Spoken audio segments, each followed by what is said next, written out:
Sir ఏం లేదు sir, మీరేమో ఇప్పుడు స్టేజ్ మీద విజనరీ లీడర్ చంద్రబాబు అంటున్నారు. ఇందాక అంబట్రాంబాబు మాజీ మంత్రి మాట్లాడుతూ ఆయన P4 పేరుతో మళ్ళీ జనాల్ని మోసం చేయడానికి కూటమి ప్రభుత్వం ప్రయత్నిస్తుంది అంటారు. ఏమండి, P4 అంటే ఏంటి అనే విషయాన్ని అర్థం చేసుకోవడానికి కాస్త విఘ్నత ఉండాలి, కాస్త తెలివితేటలు కూడా ఉండాలి. నేను ఎవరిని ఇది చేయట్లా, వాళ్ళకి అర్థం కాకపోతే వాళ్ళ విఘ్నతకే వదిలేస్తాను.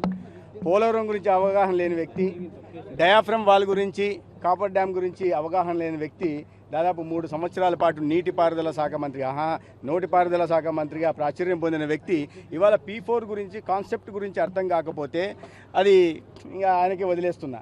అటువంటి ప్రజలు అది వాళ్ళకి ఏవి తెలుసు? మీరు గతంలో నేను మాట్లాడదలుచుకోలే, విమర్శ చేయదలుచుకోలే.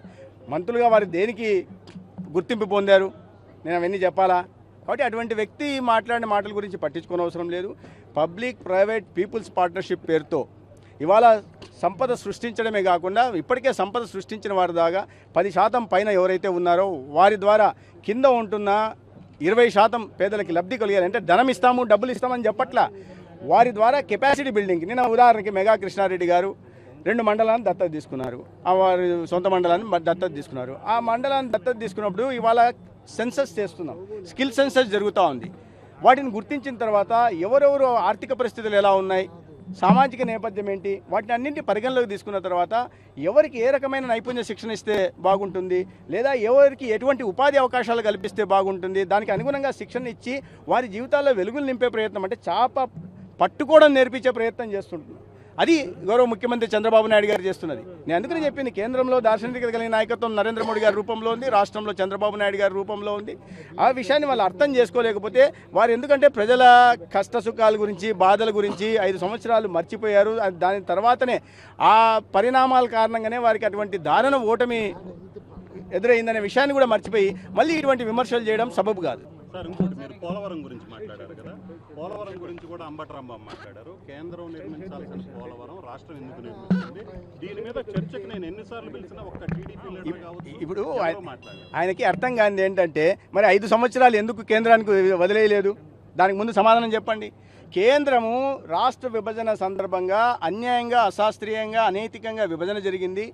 రాష్ట్రానికి న్యాయం జరగాలి అంటే 1941లో మొట్టమొదటిసారి భూమి పూజ చేసిన పోలవరం ప్రాజెక్టు జీవనాడి, దీని కారణంగా 23 లక్షల ఎకరాలకి ఆయకట్టు వస్తుంది. తర్వాత ఉత్తరాంధ్ర ప్రాంతానికి మంచినీటి వసతి కలుగుతుంది, రాయలసీమ ప్రాంతానికి కూడా మంచి జరుగుతుందనే ఉద్దేశంతో ఇవాళ ఆ సందర్భంగా 90% కేంద్ర నిధులు, 10% రాష్ట్ర నిధులతో ప్రాజెక్టు మొదలైంది. అయితే తర్వాత పరిణామాల నేపథ్యంలో మొట్టమొదటి క్యాబినెట్లోనే దాన్ని 7 ముంపు మండలాలు ఏవైతే ఉన్నాయో వాటిని ఆంధ్రప్రదేశ్లో కలుపుతూ అదే రోజు ఆర్డినెన్స్ తీసుకురావడం కూడా ఎన్డీఏ ప్రభుత్వం రాష్ట్రంలో కేంద్రంలో ఉన్నప్పుడు జరిగింది. దాని తర్వాత ఆ 10% కూడా రాష్ట్రం చాలా ఆర్థికంగా అప్పుల ఊబిలోకి కూరుకుపోయింది కాబట్టి వాటిని సరిచేయాలనే ఉద్దేశంతో 100% నిధులనే ఇచ్చి కేంద్రం పూర్తి చేయాల్సిన ప్రాజెక్ట్ అది. అయితే ఆనాడు రాష్ట్ర ప్రభుత్వం మాకు బాధ్యత ఉంటుంది కాబట్టి మేము చేస్తామంటే సంతోషంగా కేంద్రం రాష్ట్రానికి అప్పచెప్పింది.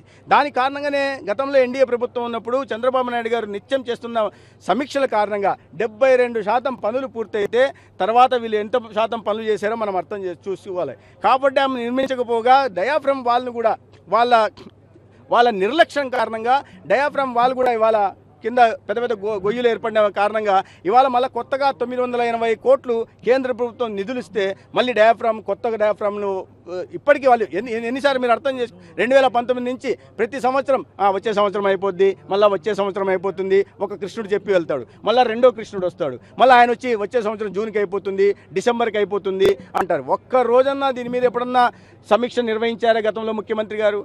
ఏం జరుగుతున్నాయనే విషయాన్ని అప్పుడు మంత్రులుగా ఉంటున్న వ్యక్తులు ముఖ్యమంత్రి గారు దృష్టికి తీసుకెళ్లారా? పునరావాసం గురించి ఆలోచించారా?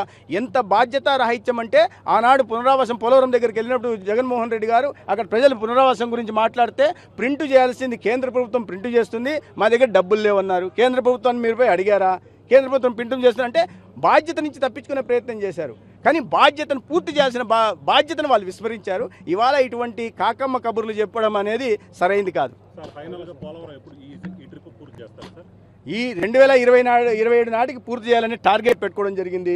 డయాఫ్రమ్ వాల్ అనేది వారి నిర్లక్ష్యం కారణంగా పోకుండా ఉంటే 1 సంవత్సరం లోపలే పోలవరం పూర్తయింది. దానికి తగిన విధంగా నిధులు కూడా కేంద్రం నుంచి వస్తూ ఉన్నాయి, గతంలో కూడా వచ్చాయి, కానీ వాటిని వినియోగించుకునే ప్రయత్నం చేయలేదు. అంటే రైతుల పట్ల ఎటువంటి విద్వేషం ఎందుకు పెంచుకున్నారో తెలియదు. ఒక పోలవరమే కాదు, ఏ పెండింగ్ ప్రాజెక్టు కూడా. నేను రాయలసీమ ప్రాంతం నుంచి వచ్చిన వాడిని. ముఖ్యమంత్రి గారు గతంలో ముఖ్యమంత్రిగా చేసిన వ్యక్తి కూడా రాయలసీమ ప్రాంతం నుంచి. వెలగొండ గురించి పట్టించుకోలేదు, గండికోట గురించి పట్టించుకోలేదు, వేదవతి బ్యారేజ్ గురించి పట్టించుకోలేదు, భైరవాణి తిప్ప గురించి పట్టించుకోలేదు, సుంకేసుల గురించి పట్టించుకోలేదు, వేటి గురించి వెలుగొండ గురించి పూర్తి కాకుండా 44,000 కోట్ల పనులు ఇంకా పూర్తి చేయాల్సి ఉంటే జాతికి అంకితం చేసిన మహానుభావులు గతంలో పాలన చేశారు.